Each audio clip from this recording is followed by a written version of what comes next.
special day, as all the others. But today, as you know, we have the president of the government that will join us at 10 o'clock. So we will have the opportunity to listen to his address, considering the vision for Europe and the region on the digital transition. Nevertheless, I would like to give two important messages. First is please stay here after the keynote that speaks and could finish about 10. And secondly, due to the weather conditions that, as you understand, is quite unstable, we had planned a dinner in the official house of the president that was in the beautiful garden of the palace. However, as you can understand, they told me it's very risky because in any moment can rain, and it will be, of course, not nice to be eating in the rain. And so it was decided to move for this area. So they will set up the dinner with all the credentials that were already prepared, but inside. It will be a regional, traditional dinner. I think you will really enjoy. That will finish in the rooftop for you to have the unique view of the city, which is really very beautiful. Said that, we move directly to our distinguished panelists. We have today 4 panelists. We will start with Dr. Laurent Bontou, that is a senior foresight for policy expert at the European Commission, Joint Research Center. And then we go to Professor Isaac Ben Israel, that is the chairman of Israel Space Agency and head of Blackfeet International Cyber Research Center at Technical University in Israel. Then we will have the president coming, and we continue with 2 other keynotes. One is from Dr. René von Schomberg, that is already here, that is a research fellow at University of Aachen. And we will have Dr. Anita Kalpaka to close, that is a scientific policy officer also in the Joint Research Center in Seville for the European Commission in Digital Economy Unit. Good morning. Let's start with the first keynote. Thank you.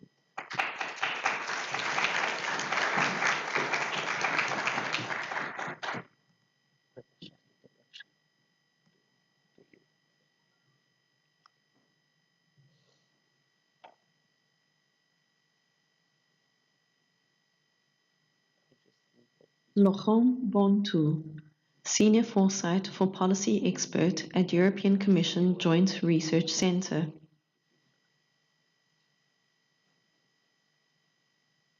Laurent started his professional career ensuring the environmental safety of household products at Procter & Gamble in Brussels.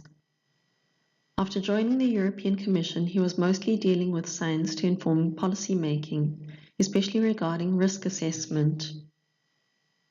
At the Directorate General Joint Research Center, he worked on issues such as environmental technologies foresight, environment and health issues, and life cycle assessment. At Directorate General Sanco, he managed the Independent Scientific Committee for Emerging and Newly Identified Health Risks and dealt with nanotechnologies, antimicrobial resistance, and the health effects of electromagnetic fields. He also worked at the Directorate General for Research and Innovation in the environment and health area. Laurent is now heavily involved in bringing future-oriented systemic thinking into EU policy making in a pragmatic way.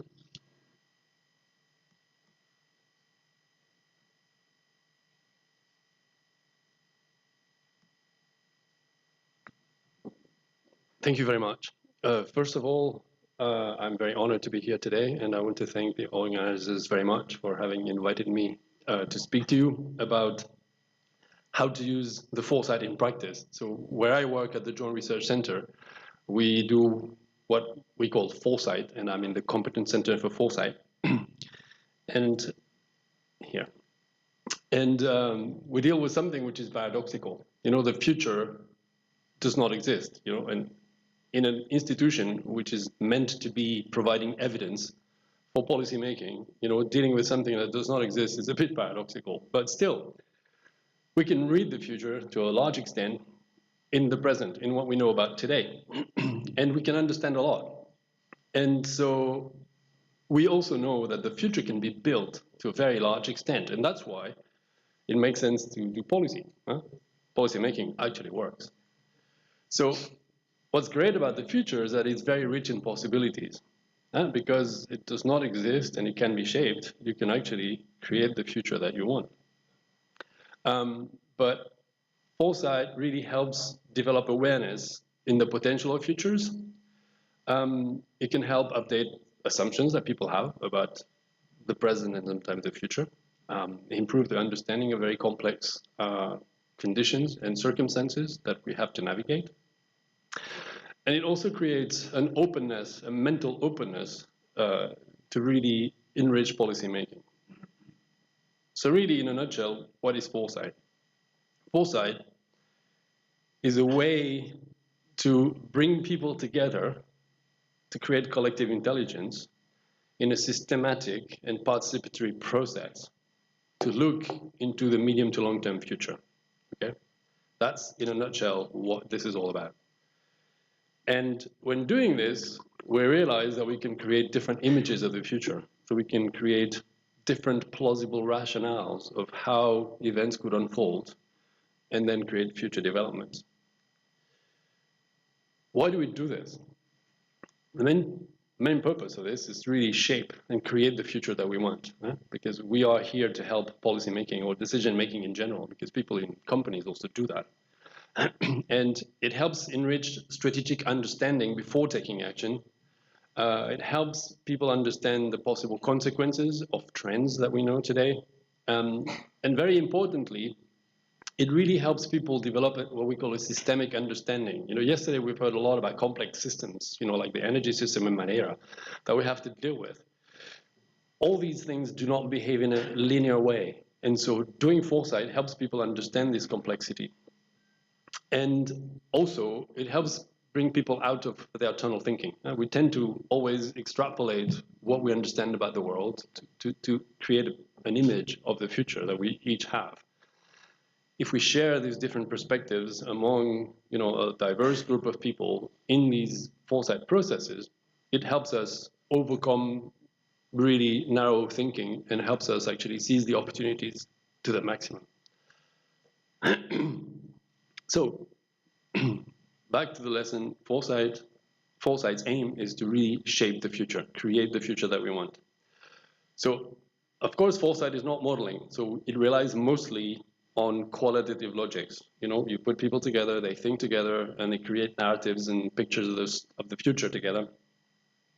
But we can feed that with data. That's really very useful sometimes to bring concrete realizations to the images that people create about the future. We try to do this in a 360-degree perspective because we want to also be able to look at what we call elephants in the room, which are outside of the box. If you look at transport, for example, you might have health or social developments, which might be very important for transport. And we want to do this, of course, in a participatory and an inclusive way. And that can be applied at all the levels of governance. We do that at European level, but people do that also at national level, at regional level, local level. Companies do that for themselves, so we can do that and apply it at every level. That's an important slide because this shows the connection between foresight and policymaking. So this is a report that was written 3 years ago by some of our colleagues about understanding our political nature. It highlights all the mechanisms that influence the decision-making in a policy environment. That was not meant to be for foresight, but actually what came out is very relevant for foresight and matches very well what foresight does. First, misperception and disinformation. By bringing people together in foresight, we help develop critical thinking. And so we help actually address the capacity to deal with disinformation. Collective intelligence, I already mentioned it. We put people together with very diverse perspectives, with very diverse perspectives, so that together we are smarter, especially when confronted to the highly complex systems we have to deal with today in this global change that we're experiencing.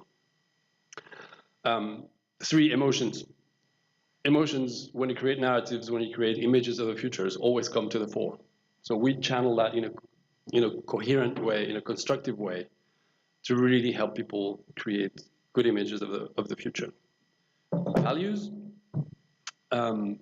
This is a very potent driver of change. It really controls very much the behavior of the people. So when we create images of the future, values always have a very prominent post.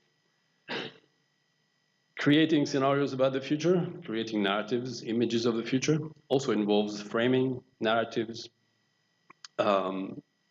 metaphors. We use a lot of metaphors to communicate, and create these emotions to mobilize people towards the future. Trust and openness. When you create collective intelligence, when you are in an inclusive and participatory process, systematically, you generate a certain amount of trust among the participants and a certain openness that people exchange information, what they believe, and this is also very important for decision making. And then the aspect where we hope foresight is going to increase its impact, let's say, is in terms of being recognized as valid evidence for policymaking, which is very often something that we miss. So, to recap, why is foresight so important today? It's because it helps systemic and strategic thinking in times of fast change, as the ones that we are experiencing today. By confronting different perspectives on a question, it also makes critical thinking easier. And it also helps question assumptions that are often, in the background, not really conscious that people are holding. And by revealing this, you really allow people to increase their understanding and sometimes to discard what we call a used future, an image of the future which is no longer relevant to deal with today, and update that. Helps deal with complexity, because if you're inclusive, bring people together with very different expertise and perspectives. You allow everybody to learn from each other and to better have a grasp of complex systems. And what we saw yesterday evening in the panel, it helps create visions and set agenda. Andrea Collard, for example, was very clear in explaining the vision that she had developed for the development of Madeira and how powerful this was to mobilize the actors in a certain direction. So what's also important is that because foresight helps people discuss about future, which is something that does not exist, people feel at ease. The future does not exist, so you create a safe space for discussion. You don't have to worry about getting it wrong, for example. And creating this safe space creates a psychological atmosphere which helps people be more constructive, let's say, when discussing about the future. And also it helps people understand things in a similar way. So that's what I call communities of understanding. And of course, this produces reports, invariably at the end, but very often that's not really the point. What's equally important, sometimes more important, is the process that people have been through together doing foresight that actually helps them increase their understanding, increase mutual understanding also, and having these common visions and common understanding that is so powerful when you want to actually implement decisions for creating the future that we want. This is all stuff that helps people change, realize how useful change is and how possible it is. So at the same time, a myth we have to fight constantly is that foresight is not about predicting anything. We know that we cannot predict anything and that the future is inherently unpredictable in spite of what some people believe. And nobody is expert in the future. So that's why we need to bring this diversity of cognition together in collective intelligence processes to be able to be stronger, better at understanding what might happen, what could happen, and what we want to make happen. That takes time, of course, and it takes intellectual freedom to be able to actually go deep and analyze what needs to be analyzed, address some taboos sometimes, which is very important to go beyond the politically correct. And foresight being what it is, a field which is coming from wargaming back in the 18th century, it's got a long history, and along that history we've developed lots of methods and tools. So we have a very rich toolbox sometimes with complex methods, sometimes with easier ones, which are quite quick and efficient. So that's a few examples of methods. I have to go fast, so I'm not going to spend too much time going into this. I'll just take a few examples. The classic is the scenario planning. Probably most of you have heard about this. Scenario exploration after the planning to help people understand what scenarios mean. Horizon scanning, for example, is also a classic one that many people have heard about. So to illustrate, some slides on scenarios, because scenarios is the workhorse of foresight. So there are two main families of methods to create scenarios. One is, a deductive family of methods. So where essentially you take your system, whether it's the future of Madeira, for example, or whatever else, you look at this, you understand what are all the things, what are all the factors or parameters that are influencing the change of Madeira, for example. And then among those, you develop those, you select those which are both the most impactful and the most uncertain in terms of moving towards the future. You don't know in which direction they're going to go. And you take two of those and you use them as axes to create a matrix. Imagining what if this thing would go fully one way and this thing fully one way, and then the other way.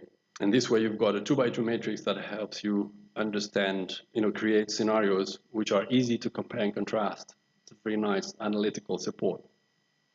Or you've got the inductive methods where you look at all your factors of change and you try to create stories about how all these things, could change moving forward. And then you combine them progressively to create narratives about the future, which ends up being probably a richer scenario building process. So you learn and you discover more while building the scenarios.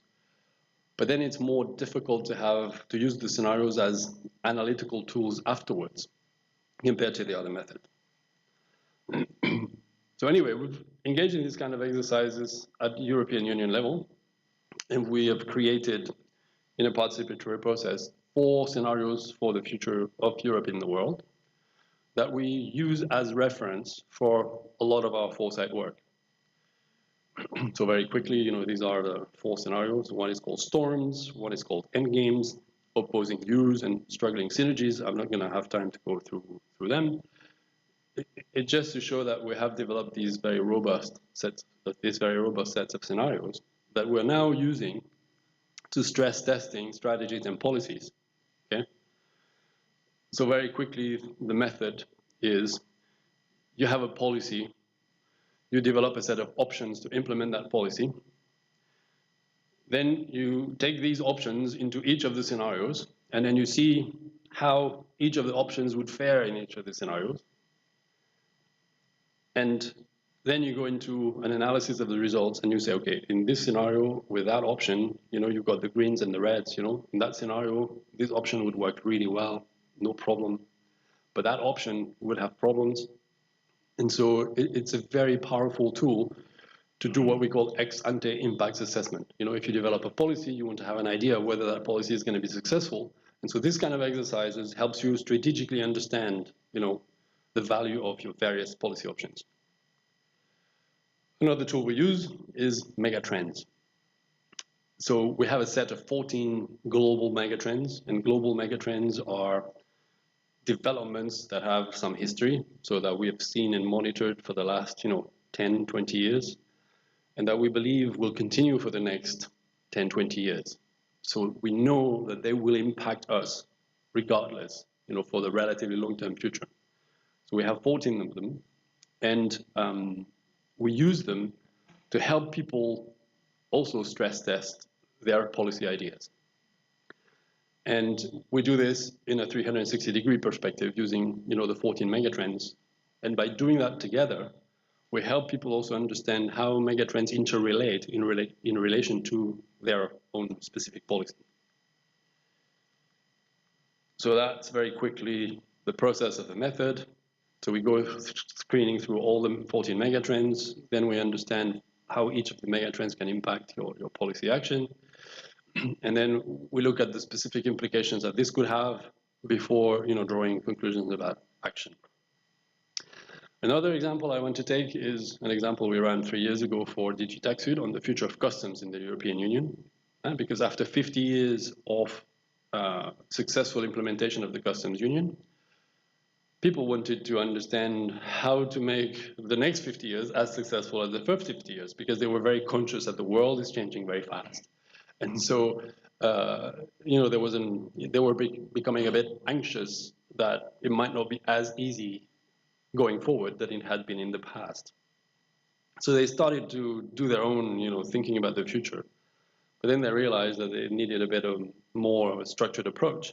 So they came to see us, and then we developed a year-long process combining a set of different methods from Foresight to go from understanding your system, understanding what's happening right now through horizon scanning, understanding the opinions of all the actors in this sector through what we call a Delphi method, then developing scenarios, helping all these stakeholders that we brought together, to create images of the future together, the policymakers, the academics, the international organizations, the traders, big industry sectors, all these people together. Then we went to the high policy level, made people explore the scenarios that all the people from the stakeholder from the domain, had created this strategic awareness thanks to this. Then went to develop a vision with the stakeholders that we then, brought to the policymakers, had a final policy vision adopted, which is now underpinning EU policy in terms of customs. So you see that this is something that takes many steps. The big red arrows show, meetings we had with the policymaking groups, the Commission, customs policy group, where the Commission meets the member states and discuss, implementation of that policy. It took 1 year. In practice, we continued for another 6 months after that to implement some of the results. And so you see how deep, these kind of processes can go into influencing policy. Another example, very concretely, that we ran a couple of years ago was how to understand the long-term implications of the digital transition for farmers and rural communities. So here we're still actually working on this. We are talking here about digital transformation. So here we want to understand what this digital transformation could mean for farming, agriculture, and rural communities. And what we want to do is help people create creative, disruptive, and transformative futures, and a shared vision for the digital transition in order to facilitate policymaking, to avoid too much resistance and to make sure that we identify the spots, as we heard yesterday in the conference, the spots where digital technology can really help people, help specific sectors, instead of creating resistance because, some people's got some gizmo and wants to sell it regardless, and then you create resistance. So here we try to overcome this, and you create this creativity to facilitate policymaking, inform and facilitate. So foresight and scenarios, they're not an end goal in themselves. You have got lots of powerful tools to make people work together and imagine a future together. I think that's just really, really important to understand that bringing the stakeholders together to think about the future is actually very powerful. There are very many different ways. So I've just explained to you a couple of examples. I've also brought a few copies of a report we produced a few months ago on the twin green and digital transition, foresight work we did last year for the Commission that fed into the Commission's annual strategic foresight report, to really understand the challenges that we're facing when implementing digital technologies into a range of 5 key industry sectors to really facilitate this integration of digital technologies into the transformation we need to achieve for a sustainable future. Importantly, creating these communities of understanding, this strategic understanding, is very important to contribute to making policies more resilient and more future ready. So I'm 30 seconds over time. Thank you very much.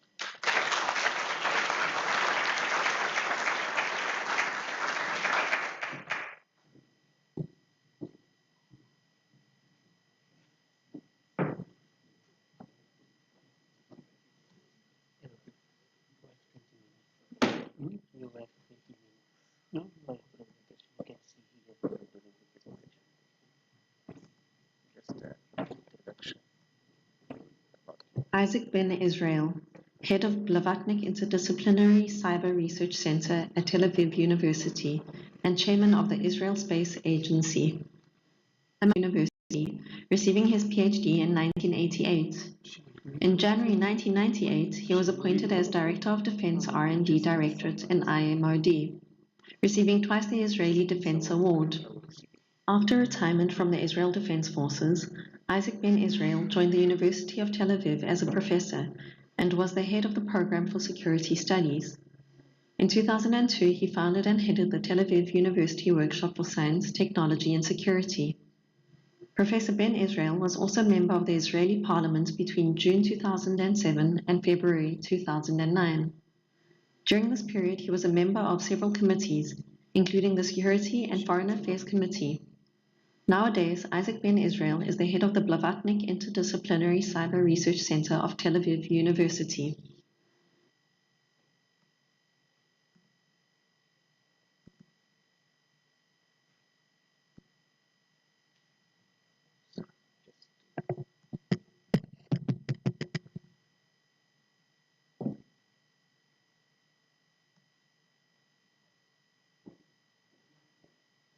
Thank you. In a way, my whole speech is kind of can serve as an example to the excellent speech we just heard about in one field. How can foresight be implemented in a way or be influenced and to become something real? But in this case, and I will speak about one aspect of all this digital transformation, and that is mainly cybersecurity aspect. I mean, we speak about digital transformation. It's clear it's about computers. Computers are the dominant technology of our century. And it all started in 1945 for Neumann, who built the first one based on ideas of Turing. But we have to start counting again in 1916. This time, people started to build computers out of transistors, okay? Now, 65 already, there was a guy called Moore who realized that transistors, the technology to produce the transistors, this technology produce every year and a half, more or less half the size transistor, which means that on a certain area, you can double the number of transistors. Each transistor represents a bit, and so you can double the computing power of your computer. And now, every half in here, doubling it by 2 doesn't seem so much, but this was 1960. Today, it's 62 years later. It's a 2 by 2 by 2 to the power of 40, every year and a half. You get something like 10 to the power of 13, 14. That is an enormous jump in capability. And while we are talking now, it's still continuing. It will end because we produce transistors today from something like 30, 40 atoms. So it will not go forever. You cannot produce it from half an atom. And this you have to remember, to bear in your mind, because this influenced everything we are doing. And I will speak only about one area, and this is cybersecurity. Actually, without being called cyber, it began somewhere in the 80s, everywhere in the world, because in the 80s, people started to store information on computers. And if you were an intelligence service, and your mission in life is to get the information of the other side, you had to find a way to hack into the computer. So without calling it cyber, without any names, intelligence organization, and when I say intelligence, it means it was secret, sensitive, do not tell anyone about it, started to be involved in what nowadays we call cybersecurity, cyber attack in the 80s. And then in the 90s, because computer Moore's law continues and computers become smaller and smaller, people started to put, again, it's still in defense, not in other areas at that time. People started to put computers on military platforms. Aircraft cannot fly anymore without computers. And the defense organizations all over the world realized that computer is an essential component of military platforms, and therefore started to look at it as a target. And there was a huge jump in developing techniques to hack into computers to do something there.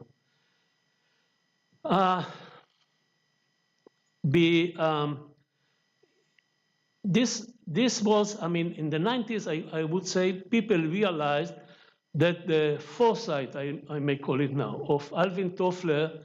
He wrote a book in 1970. That is 20 years before the 90s, 25 years before.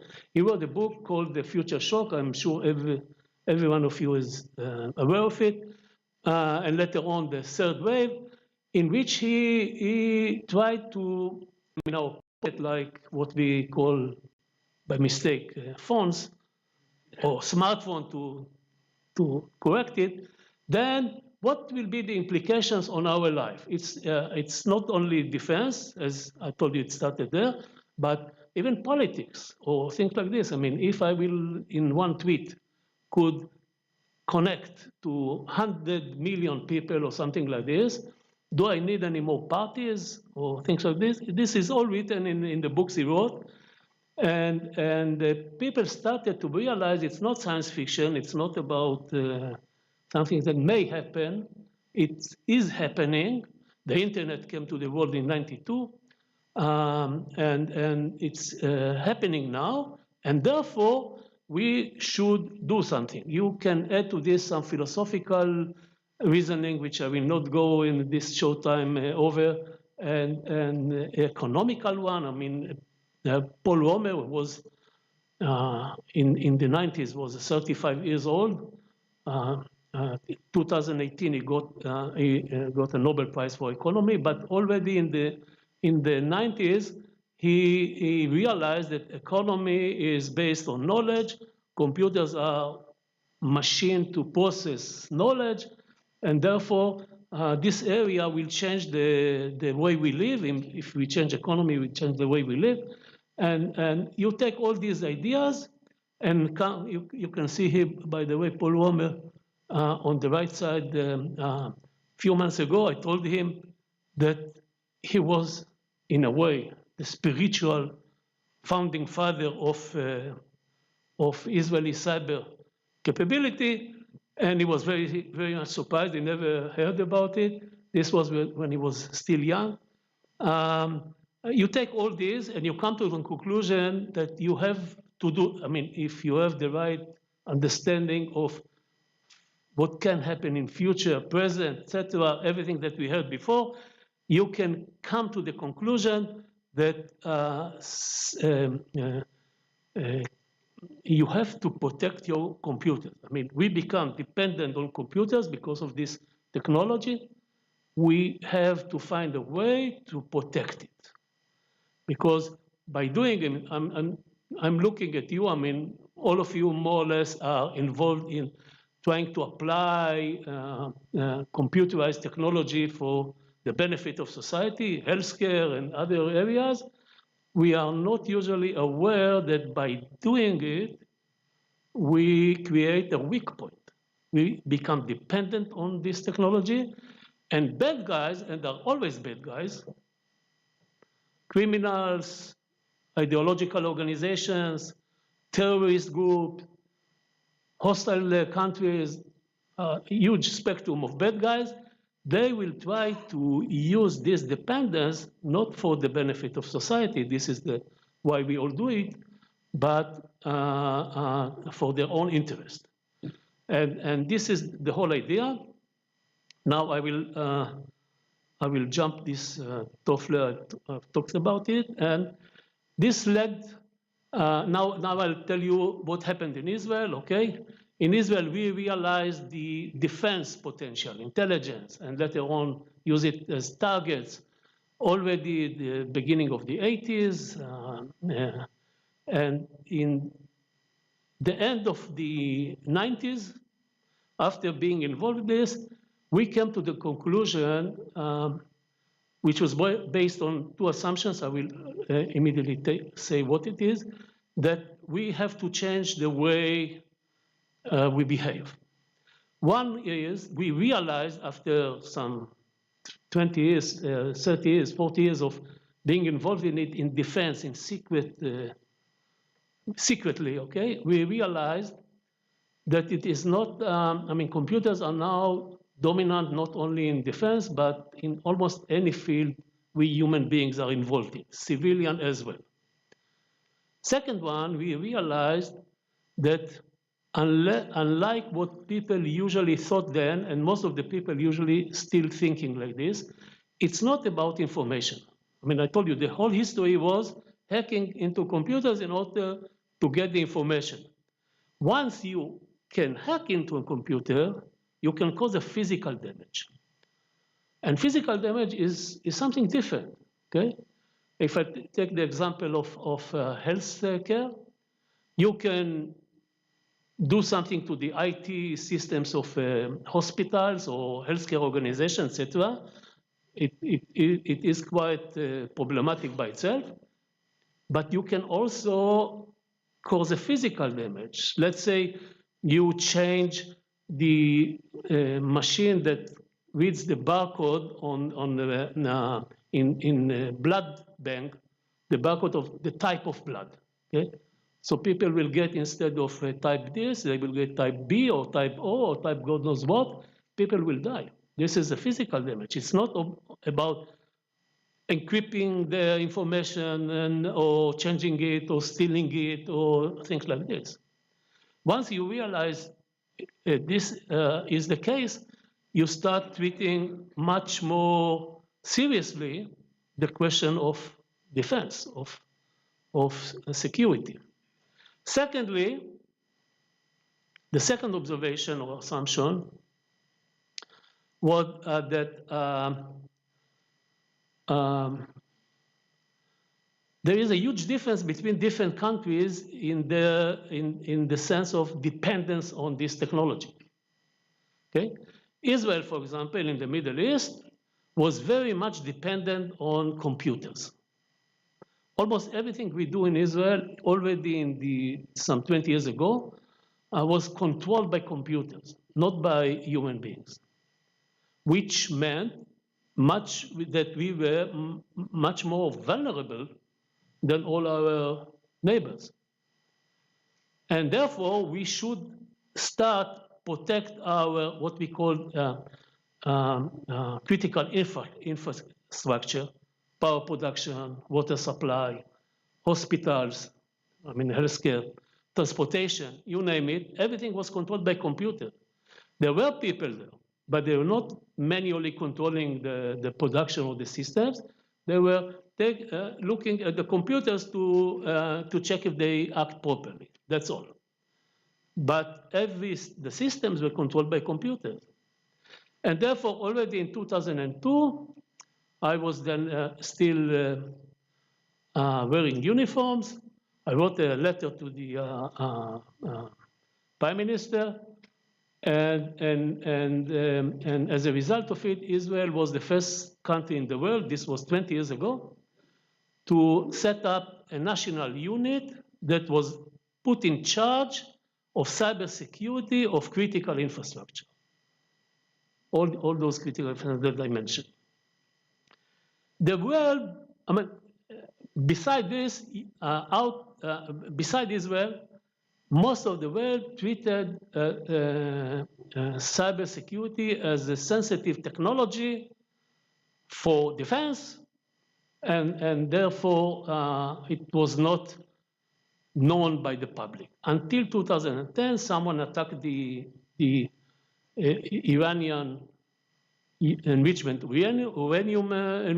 facilities, and it was elegant for the media. I mean, without bombing, you push some buttons and centrifuges collapse. It was the first demonstration to the world of cyber attack, which had a physical result at the end of it. It's not something that happened to the information of Iran, to the nuclear development information. Centrifuges collapsed. And the whole world started to speak cyber, and I was called to the prime minister at that time, and he asked me to submit to the government. He said to me, he showed me the letter I wrote in 1999, 11 years old letter then, and said to me, you write here that one day the whole world will realize the potential of physical effect, and then Israel will find itself in, the advantage we had then will turn immediately into a huge disadvantage because we are very vulnerable, because we are very much dependent on computer systems. And this is the day. Now is the day, 2010. Please submit to the government a 5-year plan how to be ready for this new age. Okay, so if I summarize what I said until now, cybersecurity is really the dark side of computer science. I changed my own definition for now. I'm dealing with it now for 40 years. Every 5 years, I'm changing the definition. I think this is the largest, the most comprehensive definition I have. And then I found myself submitting a plan to the government, which was approved by the government. And the main idea here was, in a way, to come out of the closet. I mean, until that time, it was all business of defense and intelligence organizations. 2010, Israel was the first country in the world which came out of the closet, said, no, it's now a technology everyone should adopt, everyone should deal with, because everyone is really dependent on computers. All those systems that I mentioned are dependent on computers. These are all civil entities. Power production, water supply, transportation. This has nothing to do with military. How do you do it? Now, the only way to do it is to have a very comprehensive plan, trying to apply it in all our fields. And mainly 3 elements. One is about education. The other one is industry. And the third one is government. I mean, we don't have to forget that the knowledge at that time was still at the hands of defense. You have to do something to all of them in order to create, I'll give you only one example, and this is education, okay? 2010, when I submitted this plan, there was not even one country in the world, one university globally in which you could go and study cybersecurity, because it's secret, it's sensitive. The enemy is reading what you publish. Okay, 2010. Today, every university in Israel teaches cybersecurity. Every respected university in the world is teaching cybersecurity. It's different, but this was the situation 10 years ago, 11 years ago, that's all, not in the Middle Ages. It's not enough. I mean, students come to universities after they finish high school. But in high school, you never hear about cybersecurity. I don't know if you still have here in Madeira what we have in Israel. At the end of high school, we still have an examination called matriculation examination. And we added, 10 years ago, we added to this system the subject of cybersecurity, which means we teach cybersecurity in schools, high schools. It's not enough. When I was a kid, you see the picture there, we still have this system in which elementary school kids learn how to cross the road and think this is, you see the elementary school kids controlling the path there. We have it near any school because you cannot live in the 21st century without learning how to cross the road. Okay? Same with cybersecurity. You cannot really live in this century without understanding what can be done with your social network, Facebook, what should be posted in Facebook, what shouldn't be posted in Facebook, and things like this. So we don't teach elementary school kids how to write codes and algorithms, etc. It's too early. But we teach them how to behave in this world. And this is only one example.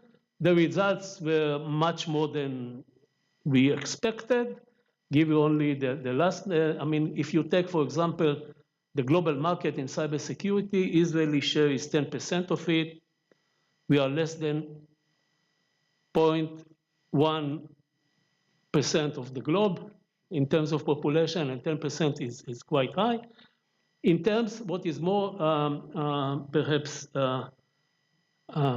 impressing in a way, that in terms of investment in cybersecurity by business sector globally, 44% of the investment by business sector, you sum it up, or I mean, American business sector, Madeira business sector, you name it, 44% is going to Israeli companies. We started with startups because there was nothing, but last year, something like 1/3 of the unicorns, $1 billion worth companies, were already Israeli companies. Okay, and then came a problem. You remember Snowden affair, which surfaced the conflict between efficiency of security and the value of privacy. This is not technology at all, okay? Let's say you are the NSA, as it was, he worked for the NSA, and your job in life is to clean the network, detecting malware, and clean it from the network. How do you do it? The simplest way to do it, this was done then by the NSA, 2013. Simplest way to do it is to take every series of bits that is running from one junction to another junction, take it, decode it, that is go to the level of content, and look for what we call virus signature. If there is virus signature, you eliminate it or do something against it.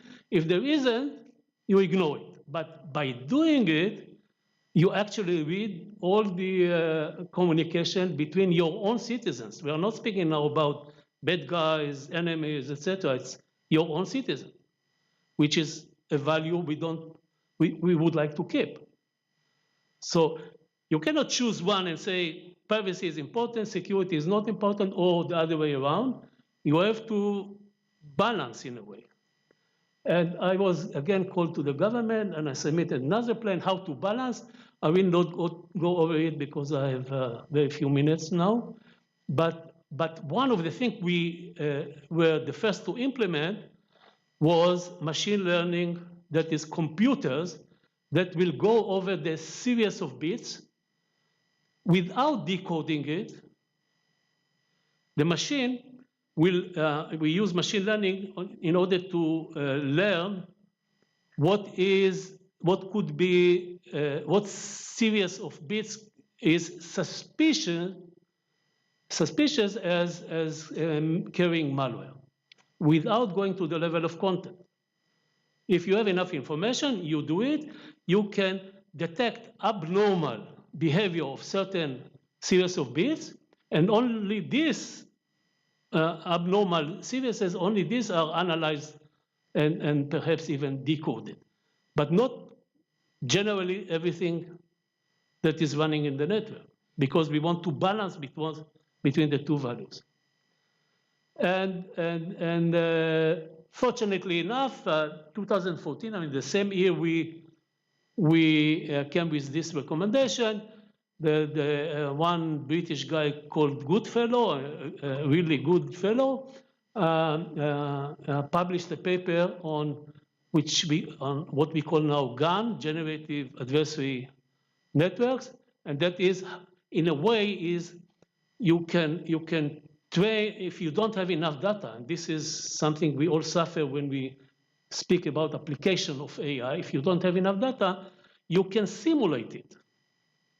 I mean, this is analog to what we do in other fields of life of simulation. One machine is producing data to the other machine, and the other one doesn't recognize it in a way, and so it's used its feedback. You put it in a feedback to the other one, and they train each other because we don't have enough data to feed the machine. It helped us. I will jump on but let me remind you that cyber threat is the dark side of computer technology. Once we started to use AI, people started to use machine learning computers against our machine learning protection. It's very simple. You take this one as an example. You see here on the left side a photo of a panda bear. I mean, you feed it into the machine which learned. You trained it by showing it images of a panda bear.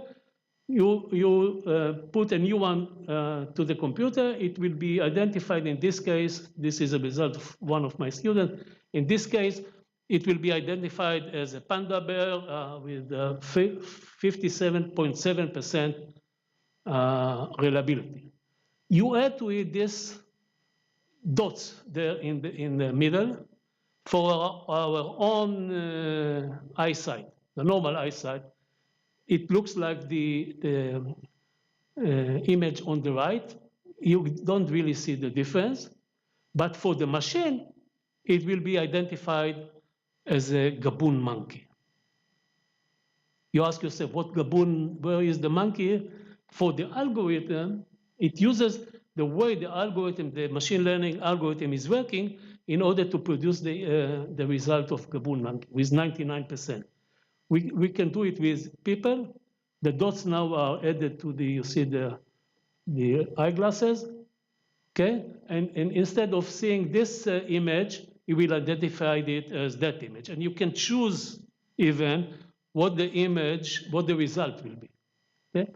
So this led us to another revolution, and I was called again by the Prime Minister, and to this time to submit to the government a plan of how to make Israel like originally, how to make Israel one of the top 5 countries in the world, but not in cybersecurity, but in AI. And again, it's the whole ecosystem is dealt with, including AI teaching in high schools, etc. Of course, universities, it's obvious. And one of the elements is what we call national projects. We wanted certain projects to be introduced that will give relatively fast results, let's say 2 years or so, in order to gain the support of the people.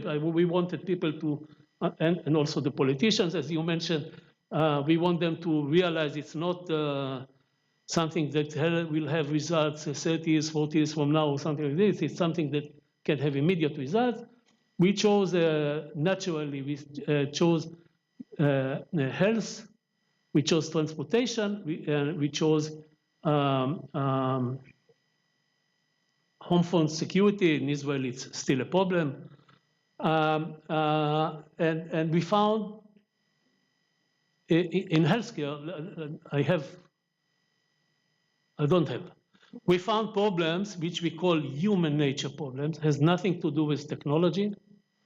Because, for example, if you want to apply AI, you need the data. But data is held by too many organizations. Knowledge is power, as we all know. No one is willing to share it. It's not so simple. You cannot really force them to do it because there are issues of privacy, the consent of the patients, et cetera, et cetera. It's not simple in a democratic state. And perhaps next time, or I don't know where, I will talk about it. We found solution to this. Let me end only by inviting everyone who is interested in these topics to Tel Aviv University in February. We have the huge conference called AI Week, and usually for the last, perhaps this will work, okay? And usually in the last week of June, now for 12 years, we have cybersecurity Cyber Week, cybersecurity Cyber Week in Israel, and it's free. You're all invited. Thank you very much.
President of the government, Professor Venezuela,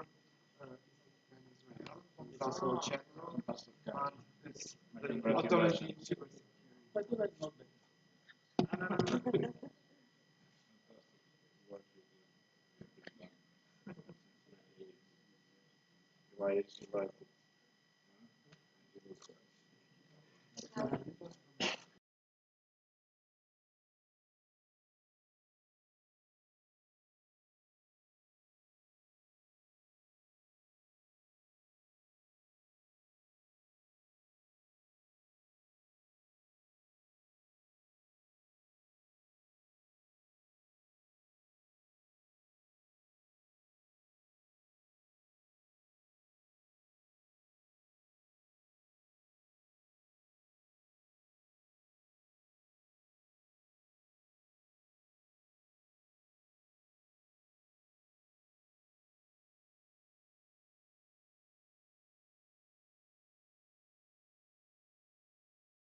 Thank you and welcome.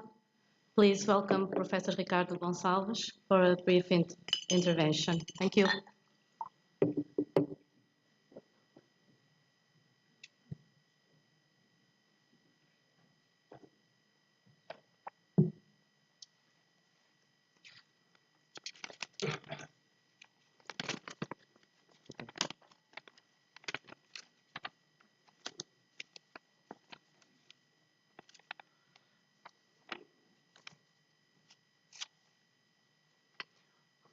Mr. President of Government of Madeira, Mr. Secretary of Health of Madeira, other secretaries of the government, representatives of the municipality, governmental, military, academic, and civil authorities, dear colleagues, ladies and gentlemen. The Digital Transformation Summit is happening this year in this beautiful Madeira Island. It is a privilege that UNINOVA, the Institute for Development of New Technologies, with the support of the government of Madeira, had the opportunity to organize this summit in its capital, the city of Funchal. Mr. President, thank you, and for all the staff that helped to make this event a reality. The European Commission sets out a vision for Europe's digital decade by 2030, proposing the digital compass that revolves around 4 cardinal points: government, infrastructures, skills, and business. The Madeira's Digital Transformation Summit is responding to this challenge in a forum where the European Union's digital strategy is debated to achieve visionary objectives at European and regional levels, bringing together recognized individualities from the European Commission, government, academia, and industry. This summit sets the scene for a human-centric vision in a digital society. Needs, expectations, developments, and innovative solutions has been discussed here, aiming at digitally empowering the citizens and business to improve, grow, innovate, and compete on fair terms while achieving climate neutrality. All these aspects very relevant nowadays, as we all have been discussing here. This summit, covering a wide range of digital transformation areas, including, among others, health, manufacturing, defense, maritime, ocean, smart cities, and energy, as well as a full set of digital services being created and offered via the network of European digital innovation hubs, which also many of the participants here are part and contributing for this strategy.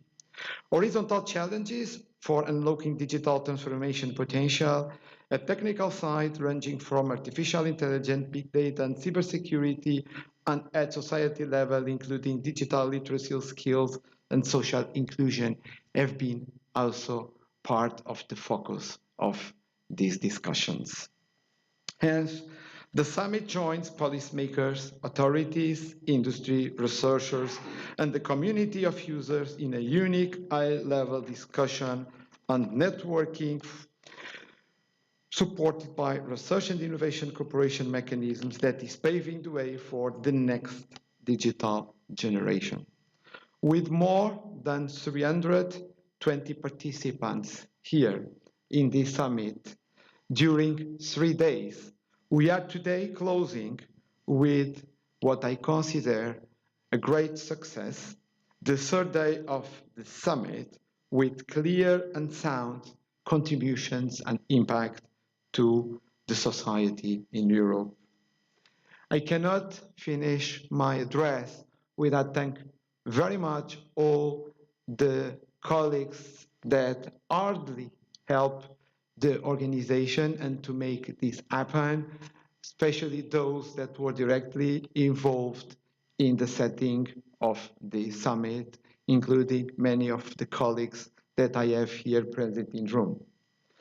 Mr. President, ladies and gentlemen, thank you for contributing for a better society in the advent of digital transformation.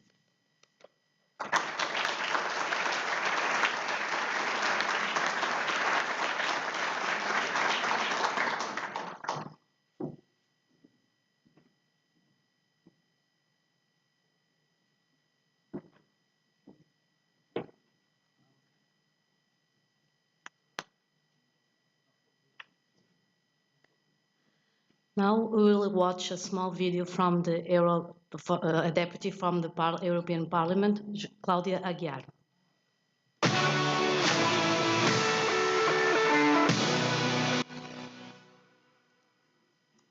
Dear participants, let me congratulate the organization for bringing to the stage this Digital Transformation Summit in Madeira Island. Grateful for the invitation and the possibility of sharing with you some thoughts on what and how it's being done at the European Parliament level. By coincidence, some of the topics that brought all of you to this summit also make part of the agenda of the Commission published work program for 2023 presented last week, where it underlines and launches some of the legislative work to accelerate the dual transition, environmental and digital. Digital transformation will look different for every company.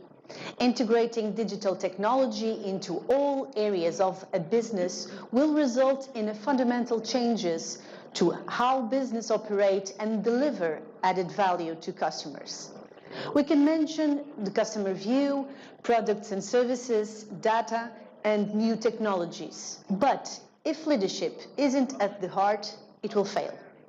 Understanding what digital means, whether a financial, agricultural, tourism, pharmaceutical or retail institution, is crucial.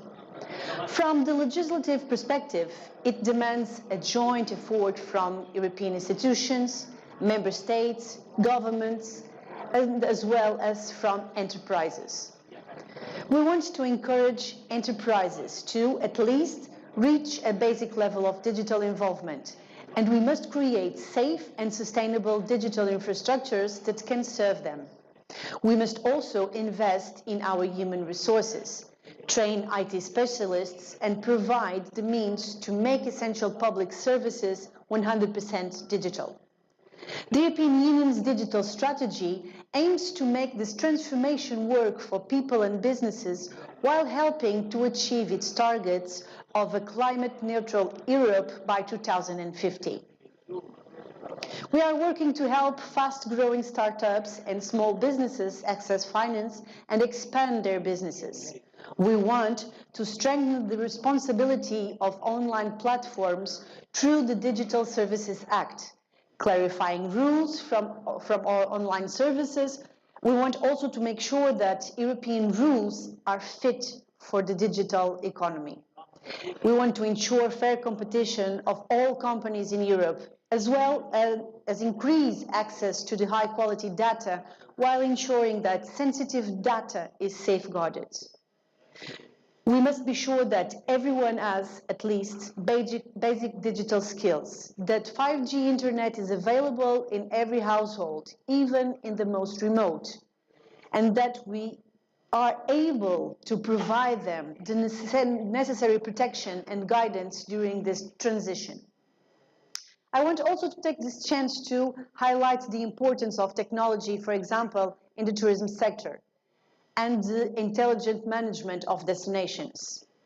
After the pandemic crisis, with member states and tourist destinations increasing good numbers, it is crucial to continue struggling for the existence of a European Agency for Tourism, responsible for collecting and processing data, making it available to the authorities that manage destinations and to companies, helping to guide decision makers to make smarter, better and faster decisions. Another area that is booming and that we are working on is shaping regulations for blockchain and the use of cryptocurrency in the tourism sector. It is a Latin discussion in the European Parliament with the European Central Bank, the creation of a digital currency, duly regulated, that can be used in integrated tourism platforms. On the same digital platform Metaverse, buying travel tickets and accommodation, scheduling visits to museums, and having a virtual experience before purchasing will be possible. These are examples of how technology is changing the different sectors of our economy, including the traditional ones. Revolutions in terms of experience and efficient management of destinations with an essential sustainability component. The recently implemented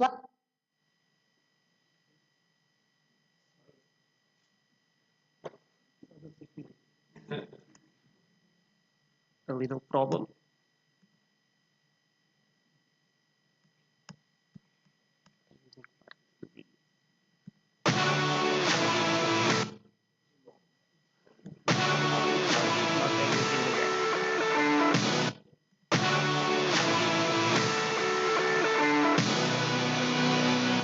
sectors of our economy, including the traditional ones. Revolutions in terms of experience and efficient management of destinations with an essential sustainability component. The recently implemented platform, Smart Destinations, will allow tourism stakeholders to improve their management and booking capacities, as well as to improve personalized customer contacts and adoptions of the best and more sustainable practices, as well as to provide good quality services overall. Electric cars are a reality in the transport sector, thanks to digital and technological evolution. In aviation and maritime transports, from which we, insular and ultra-peripheral regions, exclusively depend, we have been working on this transition to sustainable fuel. Advances in this field are only possible with the strong support of innovative technologies. Let me mention that COVID-19 pandemic has reinforced the importance of accelerating this digital transition. Not just in tourism, but we need to create digital certificate. We created a digital certificate to allow us, after the vaccination, to freely travel in Europe, but also in other areas, such as education, where classes happen remotely, or healthcare, when many appointments had to be conducted online, or in our work, that is now possible to continue to be productive from our homes, allowing us to combine work-life balance successfully. These solutions must continue to be improved, essentially in remote regions such as our own. Dear participants, each EU country must now allocate 15% of its resilience and recovery plans to digital transition. And it's not a coincidence that the Digital Europe program was created, a program that aims to bring the best digital technology to companies, public administrations, and our fellow citizens, and their financing find complementary in the structural and investment funds. Technology and digital infrastructures have a fundamental role in our lives. We rely on them to communicate, to work, learn, be informed, make advances in science, and answer our current environmental problems. The COVID-19 pandemic and the current war contests underline how much we depend on technology for our own evolution and survival, and how important it is for Europe to be independent of systems and solutions originated in other parts of the world. The European Union has a digital transformation plan for this decade, and we are all called to do our best to achieve this goal. Muito obrigada. Thank you very much.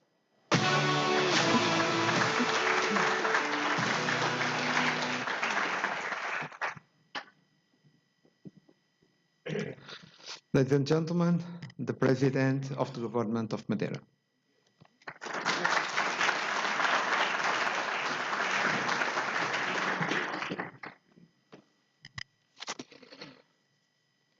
Ladies and gentlemen, good morning. It's a pleasure to receive you in Madeira. Don't be afraid because I'm not a member of the parliament, so I'm not going to speak too much.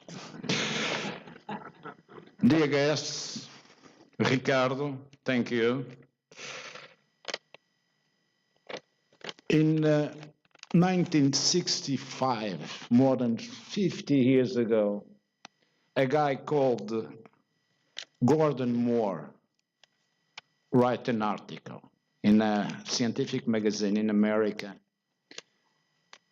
And he wrote at the time that the capacity of the computational capacity is going to duplicate each 2 years.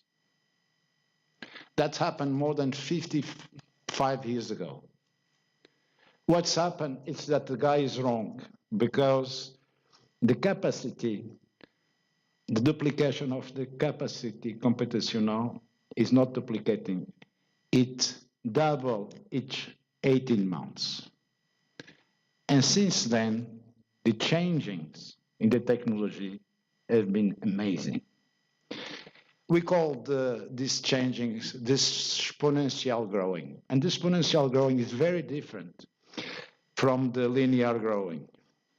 And sometimes it's very difficult for our brains to imagine what is this exponential growing. They used to say, they give an example, very simple. They say to a child, a family in America, and they asked a boy, and they said, what do you want to receive? You want to receive $1 million or a cent each day for that duplicate for 31 days? And the boy, of course, said, I want $1 million. But if you receive a cent that duplicate each day, after 31 days, you have more than $10 million. So the changing, the growing of the capacity of the technology since more than 50 years is changing the world. And it's going to change completely, and it's changing completely the way that we live, that we work, that we communicate. And that is amazing because when I start to work as a lawyer, and when I start my public life in the Council of Funchal, I didn't have a mobile phone. I have, at the time, a beep. And since 30 years, the changes that you have, it's amazing. And we don't have time to think how the things are changing. If you can imagine a house from your fathers or grandfathers 35 years ago, what you have inside the home, and what you have inside the home at the time. You have books, you have a phone, you have a clock, you have a radio, you have a camera, you have a film camera, we have a machine, we have an encyclopedia, you have books, you have magazines, and you have a thermometer, you have a telephone, you have maps. And today, all that kind of things you have inside a mobile phone. And one of the changes that is very important that we don't think about of the technology growing is something that is very good for the environment, because it is materialization. Also, you can do a lot of things and to have a lot of service without so much use of the wood, minerals, because you can have the things without a bit, with a bit.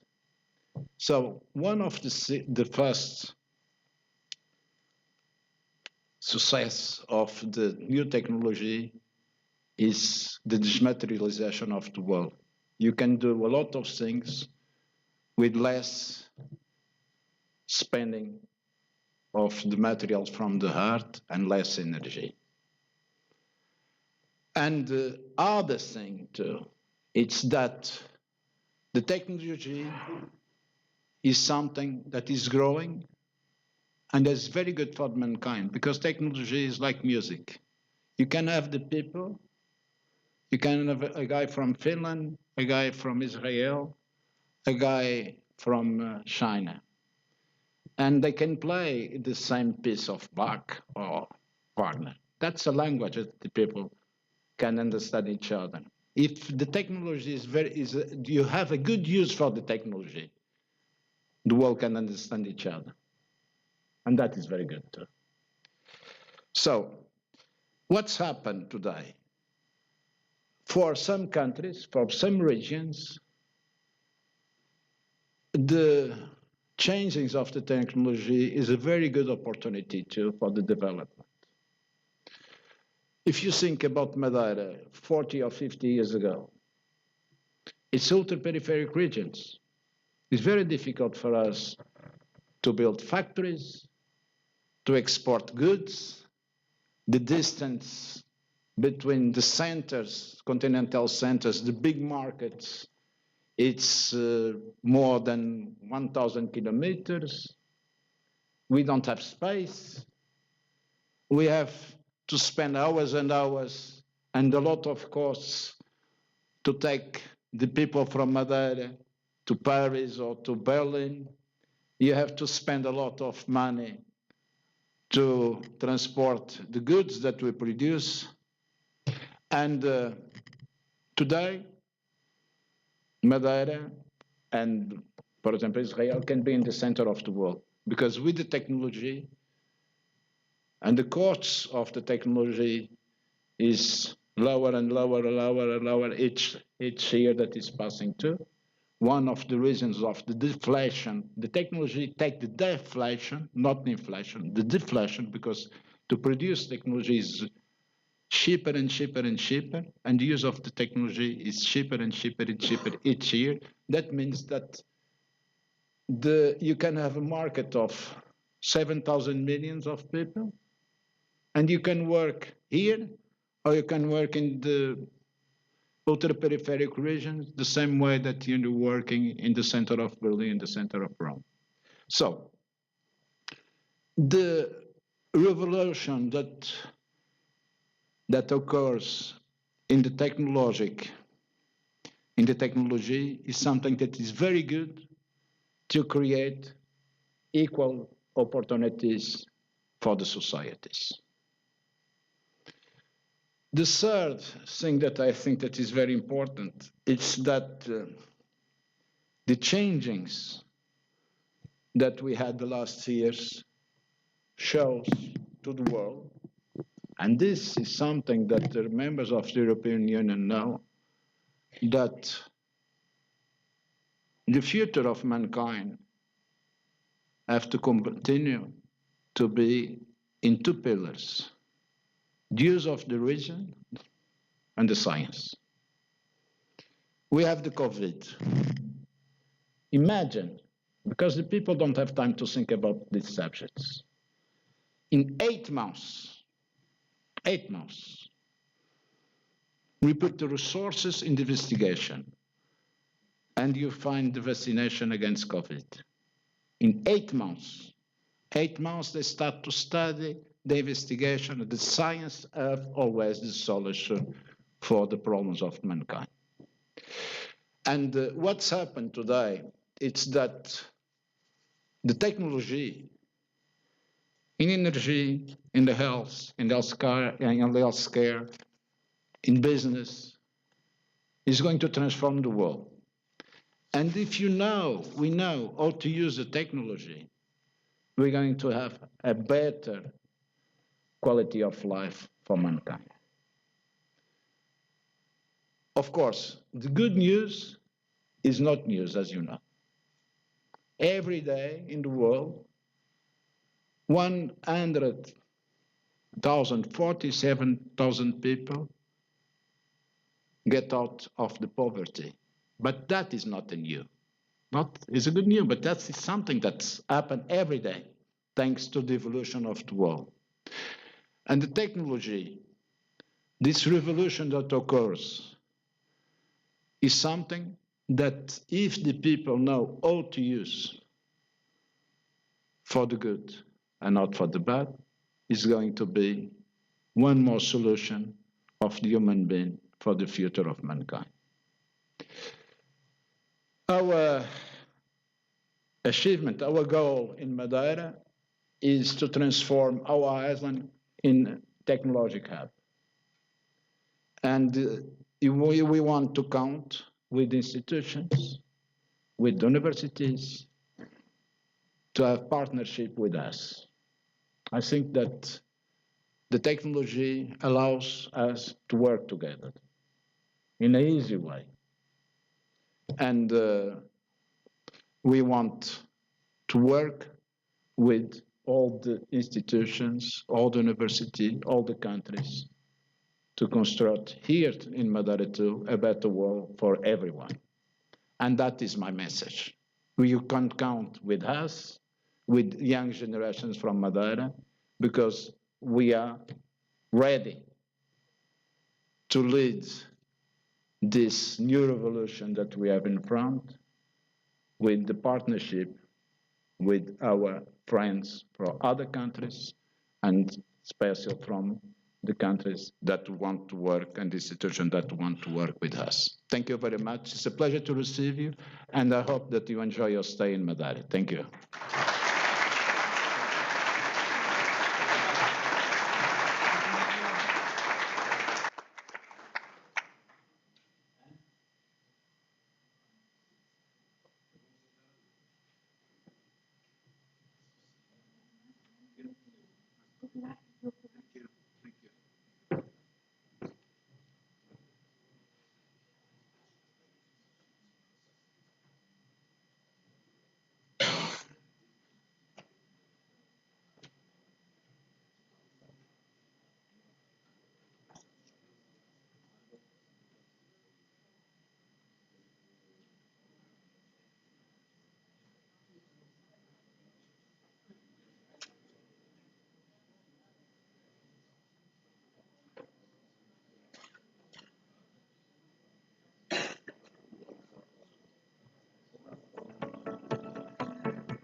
Okay, so thank you very much. We are now resuming the program with Rene. Thank you very much again. And just to inform you that we have a 30-minute delay for coffee break. So it's don't go rushing. So for 30 minutes. Okay, thank you very much. Rene van Schomburg, Senior Research Fellow at University of Aachen.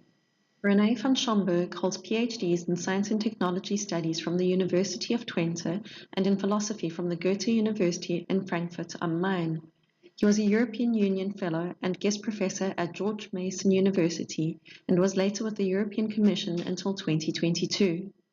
He is a well-known opinion leader on responsible research and innovation and open science.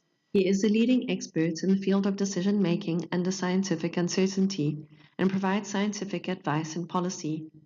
Well known for his work on the precautionary principle and for the work in relation to the Sustainable Development Goals, he also runs a blog with resources on responsible innovation, ethics, open science and foresight, and the precautionary principle. He is currently a senior research fellow at Aachen University and a guest professor at the Technical University of Darmstadt.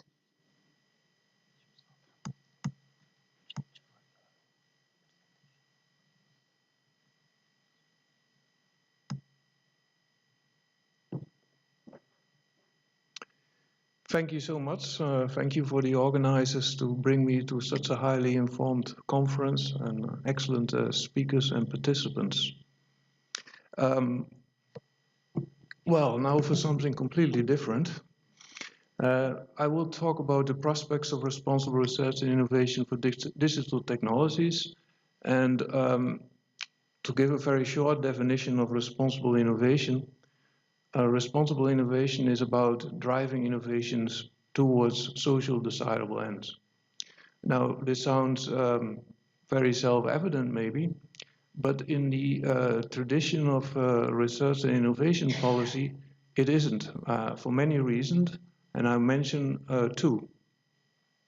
The first one is that at the European Union level, but also at national levels, science and technology policy, and especially innovation, has been seen as inherently good, and also as a goal in itself.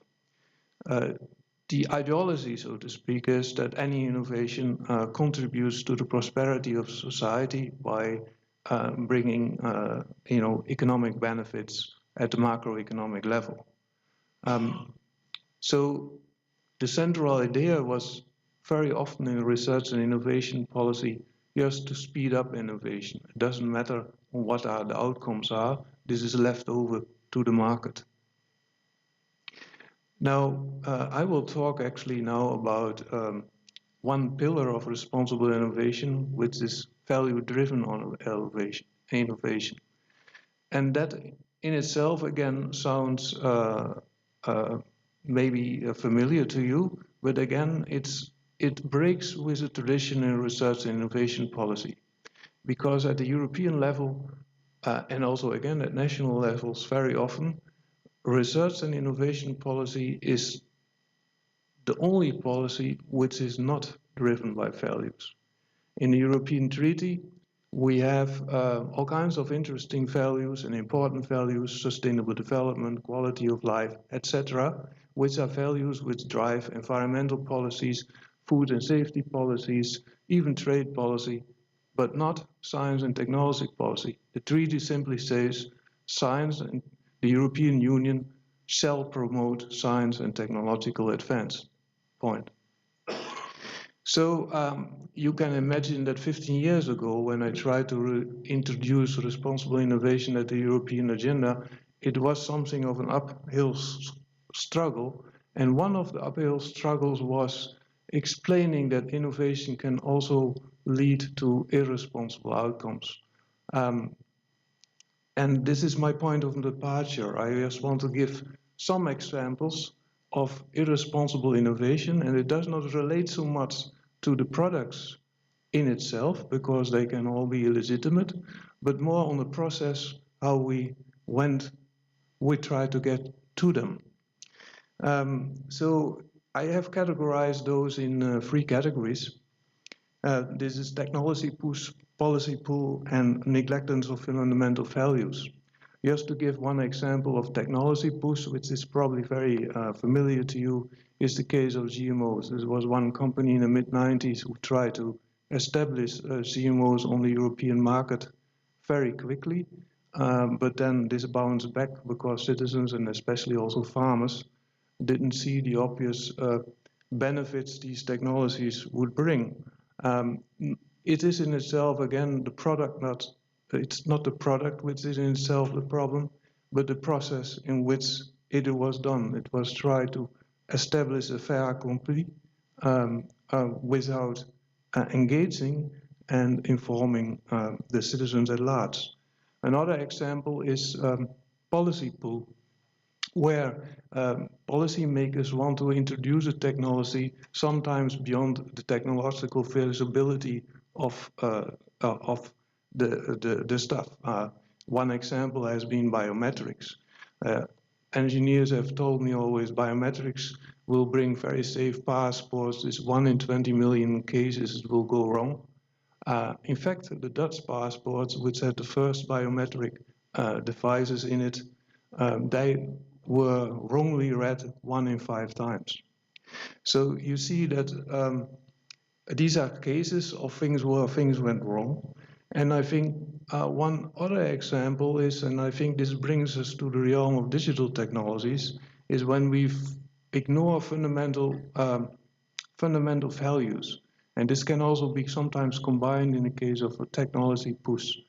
One example is from the end of the 1990s in the Netherlands, where they start working on electric patients dossiers. You all know it. It's meant to share data among healthcare workers across the country to have easy access and to facilitate quick care to patients. Obviously, again, this is a very legitimate and applaudable objective.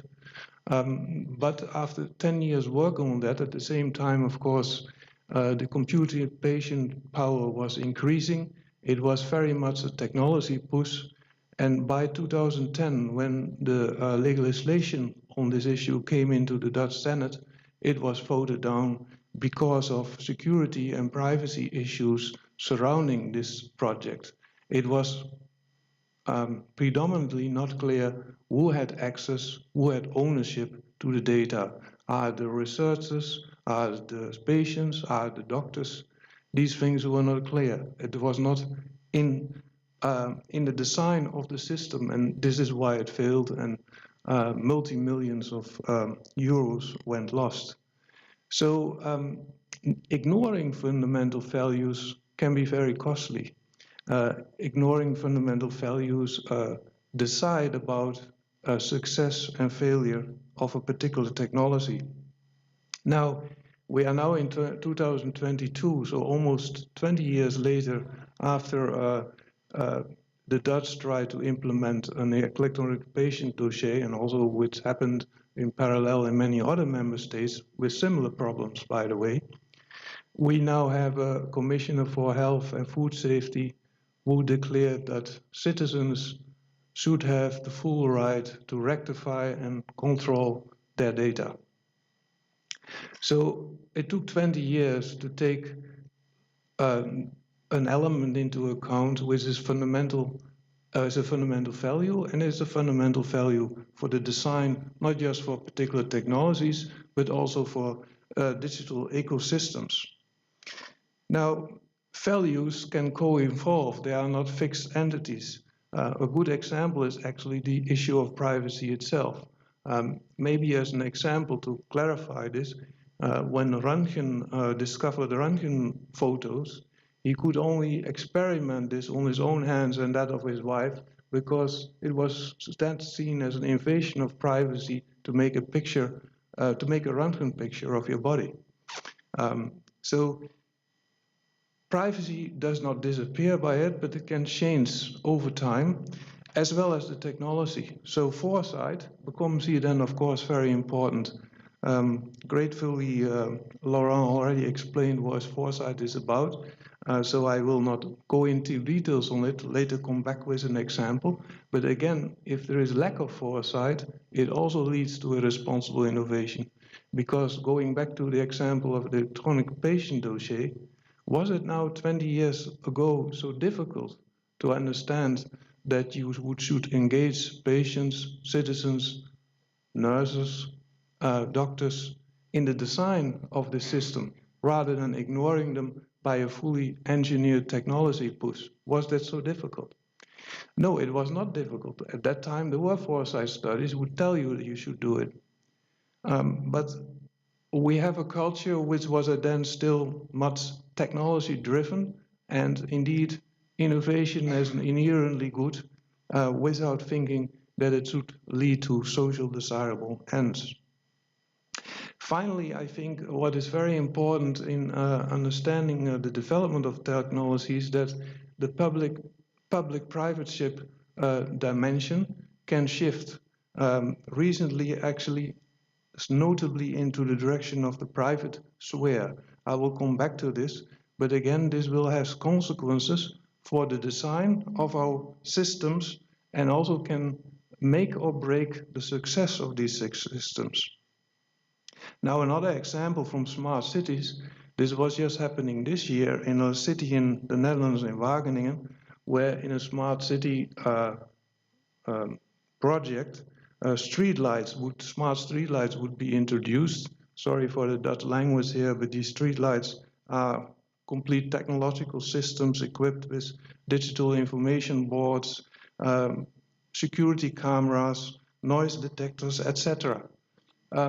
in this time, citizens were largely motivated to petition the local government to abandon this idea, just because, again, it was not clear what would happen with the data. Would the data be sold to a private company? It was not clear. How would these data be exploited? It was not clear.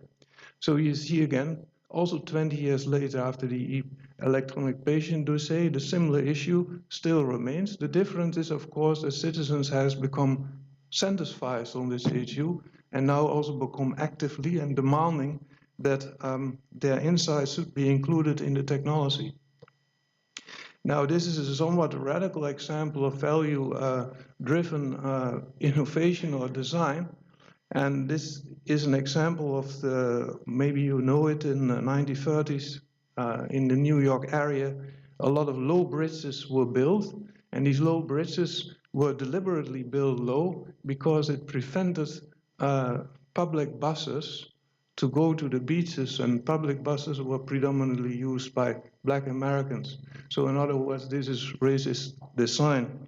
Now we have, in the modern times, and especially with technologies, we can become responsible for our design, and we don't externalize innovations anymore towards political actors that we say, okay, the technology is neutral and it's the politicians who design.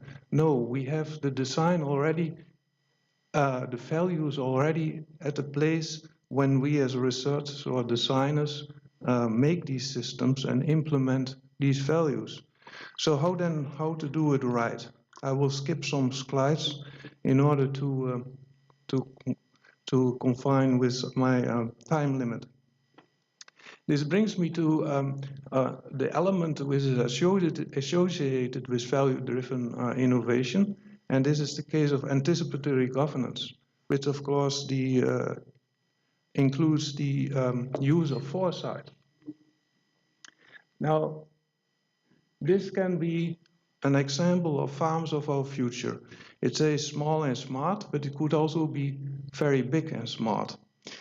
Why I say this? Well, we can design our agricultural system with the use of what is called in agriculture, precision technologies. And these precision technologies, they are different in nature, but they can connect to each other. So, for example, you will have drones which can predict weather circumstances 2 hours ahead of time. You will have agribots which can detect the soil composition and can adjust herbicide injections per square meter precisely. It will have unmanned smart tractors, exactly knowing how much should be done. And it also even has texting cows.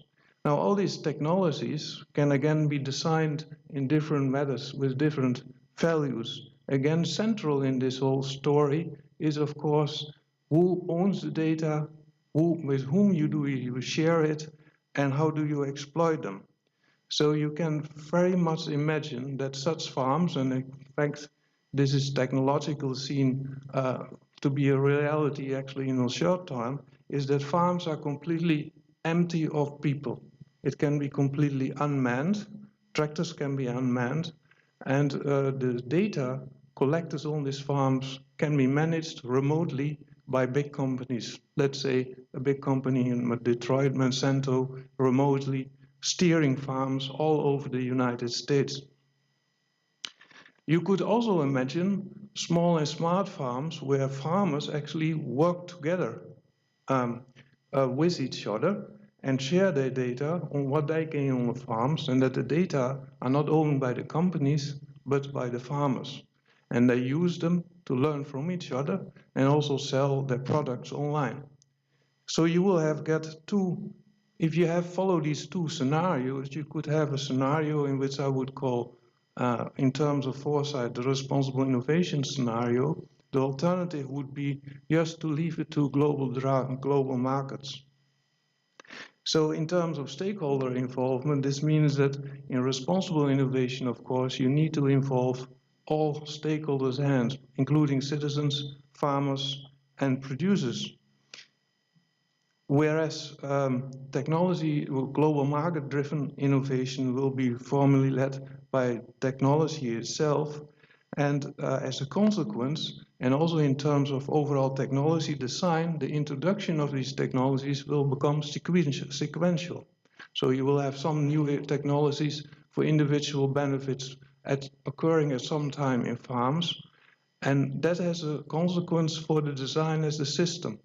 Because as we all know, we have heard it also in other areas in this conference, it's not just about introducing a particular technology, it is about letting particular technologies working together in ecosystems. But if you introduce them in a sequential way, led by market forces, then you of course have the consequence that some of these technologies can entrench and that you are not able to shift the system anymore towards more better operating systems as such. So to make a story short here, we need also another type of governance. And one other type of governance and element is here, of course, that the governance is much broader than just by industry. The governance is done by public authorities, which have to allocate also resources, for example, to farmers, to have to regulate the access to resources.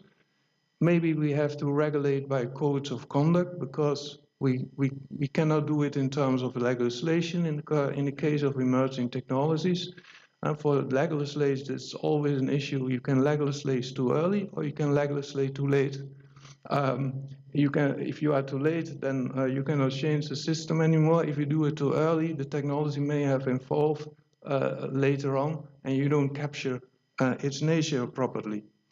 So codes of conduct, public-private partnerships can regulate these things, would be alternative governance systems which are important for responsible innovation and where public authorities take a much more proactive role than we have seen in the last 20 years.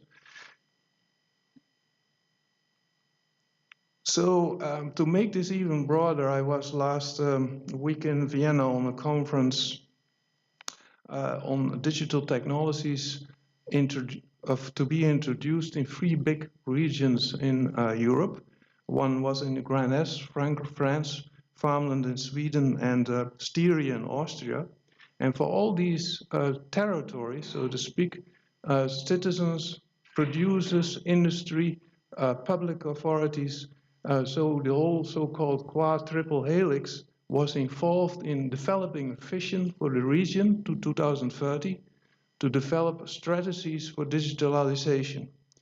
And so interesting enough, and in terms of responsible research and innovation, you will see that one key element here is that stakeholders have to become what I say mutual responsive. They have to talk to each other, but they have to respond to each other's needs and also work towards a common commitment on how you want to implement a vision for the longer term, in this case to 2030. So you have all the actors of the innovation system working together to make a more responsive system, responsive to values, responsive to people, and also have a forward-looking approach in trying to anticipate the type of technologies which can lead to social desirable ends. It included, of course, also academia, many universities, engaging women into new education programs on technology, for example, etc. So responsible research and innovation also includes developing strategies and visions for the longer term with the help of foresight, as explained, as practiced now for these 3 regions on a very large scale. So just to finalize my talk, I think I'm reaching the limit of my time. And I think if we talk about value-driven research, then the question may arise, which values to promote or what is so social desirable? If I talk about responsible innovation that should lead to social desirable ends, do we agree on them? And I think we actually globally do merge together on the issues of the so-called grand societal challenges, the big issues, climate change, food security, and so on, which brings us together in a common challenge, but also brings us together with shared values. But we had up till now, at least at the European level, as far as I had experienced, no mechanisms to drive these innovations towards these societal challenges. We did research on it, there were innovations, actions on it, but we did not have proper mechanisms. Now, I think for the first time in history, we do very large missions, in terms of mission-oriented research. I think we have now 6 at place on healthy soils, for example, on cancer, on smart cities. And I think these missions do incorporate the principles of responsible research and innovation for the first time in the history of European policy. They are to be co-designed and co-created by societal actors and innovators. It means that it's not just participation, but it's actually a commitment, sometimes backed up with legislation, such as in the Green Deal, which is, of course, in itself also a novelty, and employing foresight, as Laurent already has exemplified, in terms of anticipating both changes in science, but also anticipating changes in social acceptance of new technologies. It includes also a wide citizen science and citizen engagement. What is, I think, is important to give proper feedback continuously as the technology evolves, if society evolves, to public policies, including, of course, research and innovation policies. In other words, responsible innovation, I will not explain this diagram in detail for time reasons, but responsible innovation is actually in itself a complete new innovation paradigm. It does not only focus on the risk of technology, which is actually classically the case in a market-driven innovation system, where we only look to safety issues and risk and efficacy issues. No, we now also look to what type of outcomes we want to anticipate. And we just not regulate these technologies by market hurdles, but by public-private partnerships, and we aim at social desirability. So I want to finalize my talk with this. If you are interested in the issue of responsible innovation, foresight, ethics, open science, you can download all kinds of resources from my website. I look forward to further discussions with you during the coffee break or wherever in Europe. Thank you very much for your attention. It was a pleasure to be here.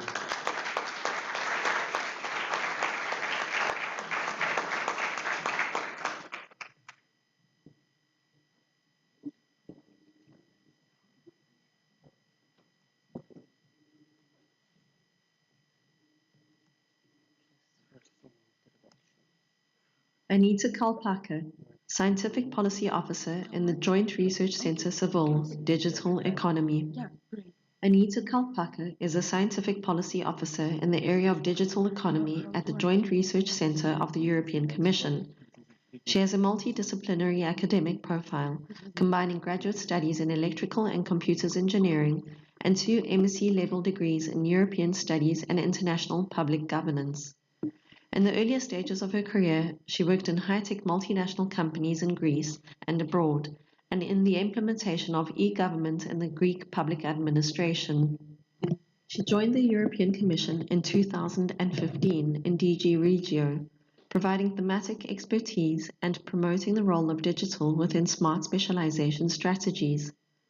Since 2017, in the Joint Research Center Civil, she has been working at the crossroads between research and policy, focusing on the digital transformation of economy and society. Areas of expertise include supporting the design and implementation of the network of European digital innovation hubs, qualitative analysis, digital maturity assessment of SMEs, amongst others.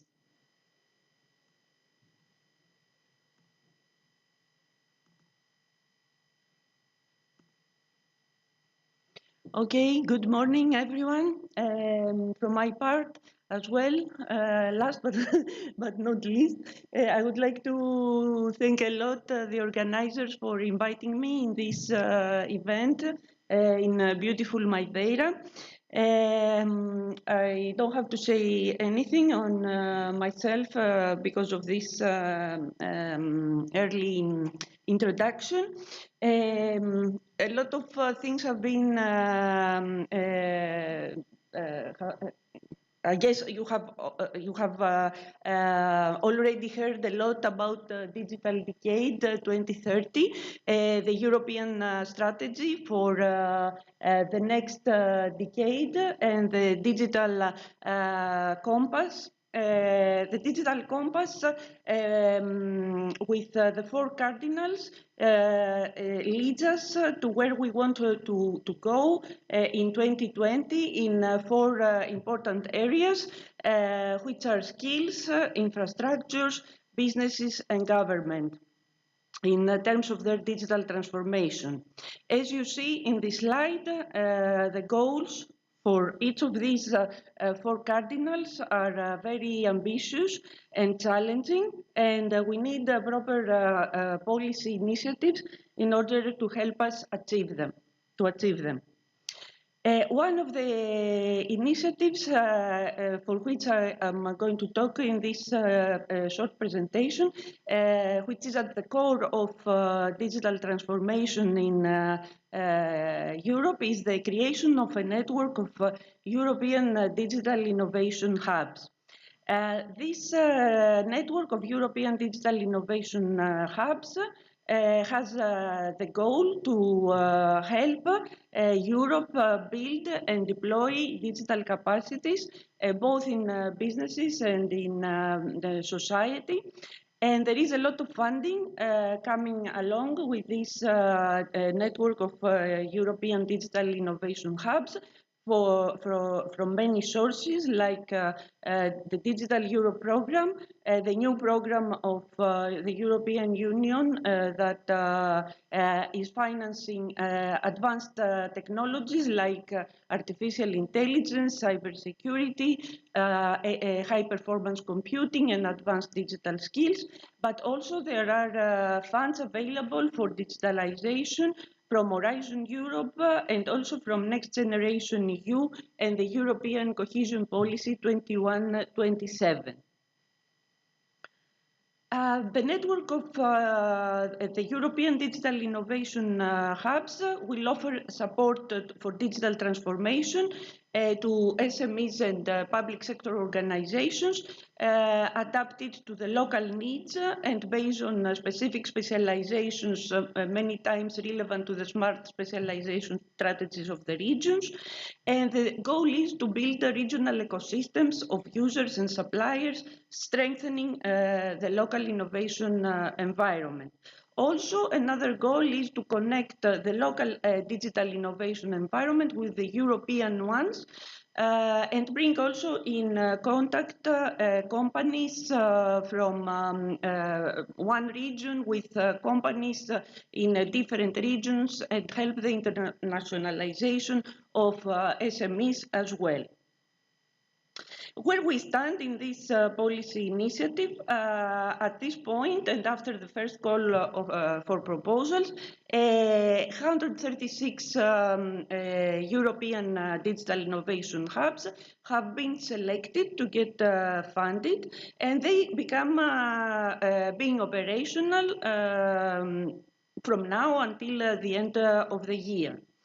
There will be a new call for proposals, and more 15 European digital innovation hubs will be selected to become operational in 2023. And also 82 will be given the seal of excellence, and these ones will be able to will be eligible to ask funding from other programs apart from the Digital Europe program, for example, from Next Generation EU funds or the cohesion funds, in order to become operational and join the network of the rest. This is a slide showing regional distribution of EDIs.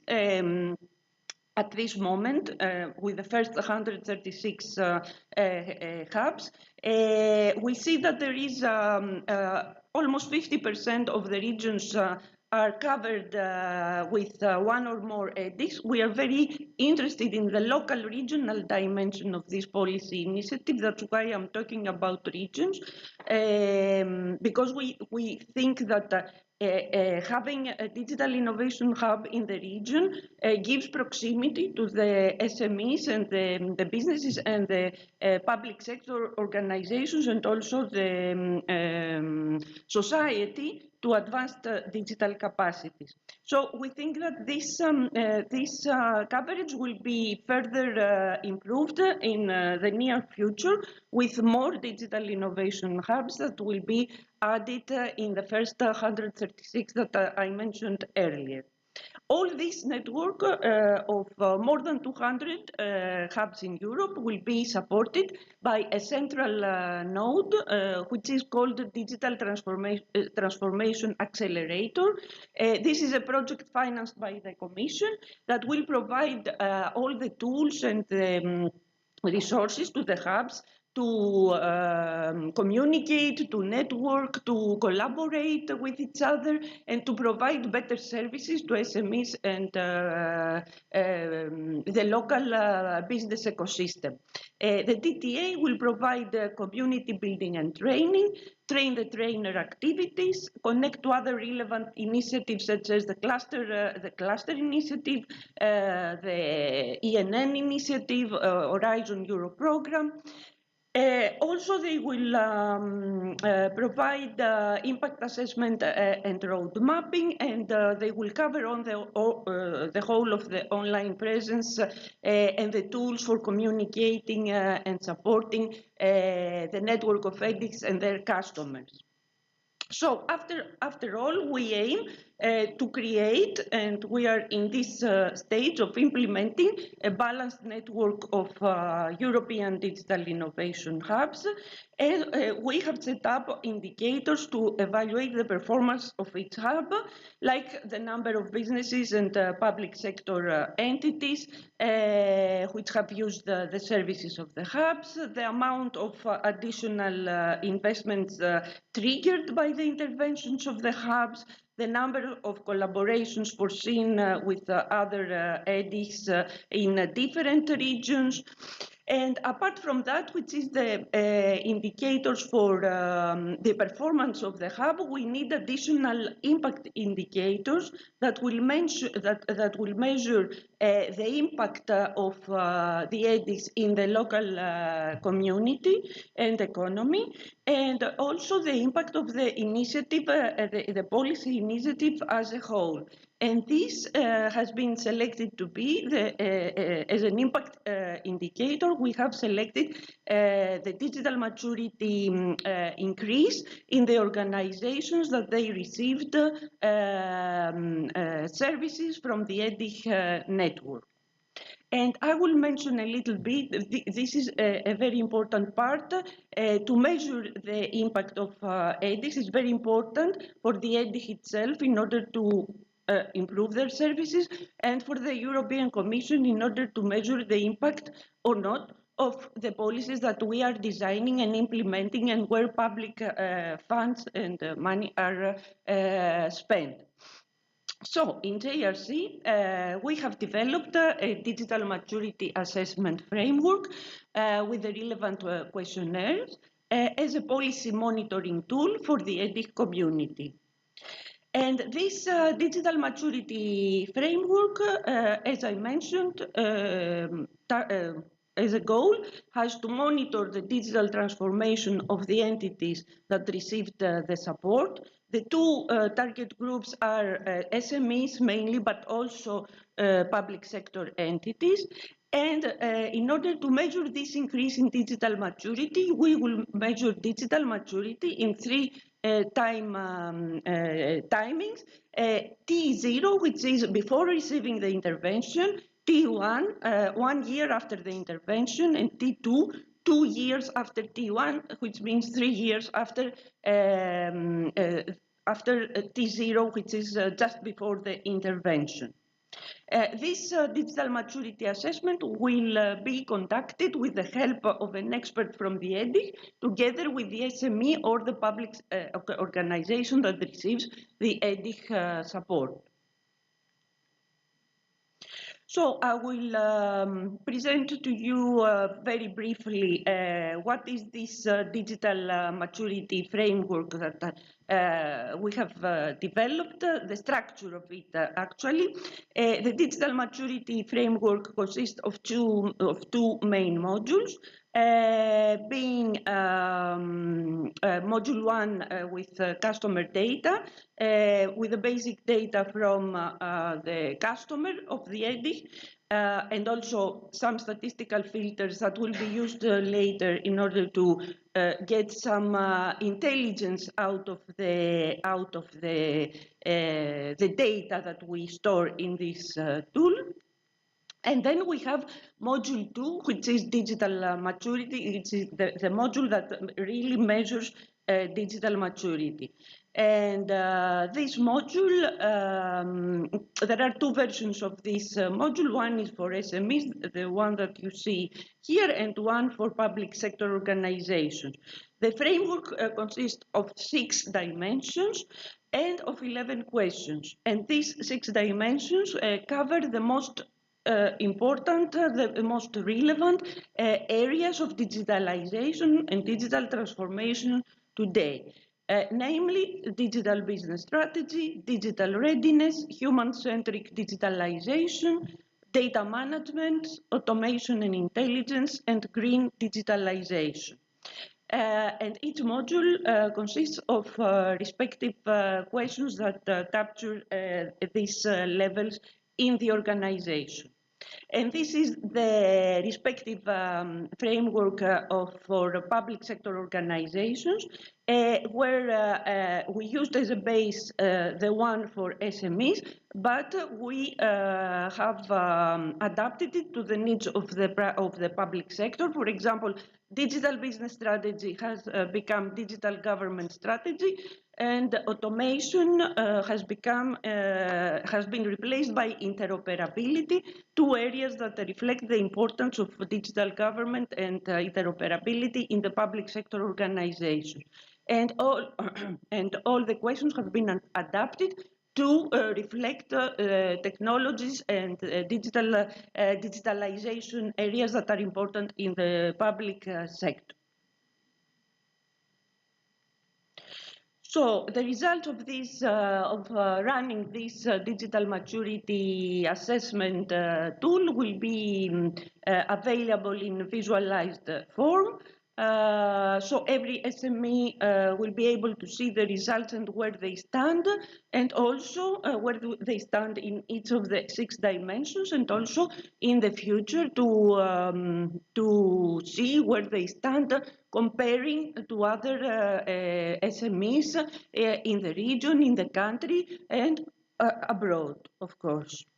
And then in more consolidated form, after some years that we will have more data inserted in the system, and a lot of SMEs and organizations responding to the digital maturity assessment tool, we will be able to provide benchmarks per country, per region, per sector, per company site, per EDIC, and combining multiple filters, and also having this information in order to see where we stand in the policy, if and how the EDICs are successful in what they are doing, and how the policy initiative is progressing, and what corrective actions we should be introducing in order to provide better services. And this is what I wanted to say. We believe that this is a very interesting policy initiative, a very important one in order to help digital transformation of economy and society. And thank you very much for your attention.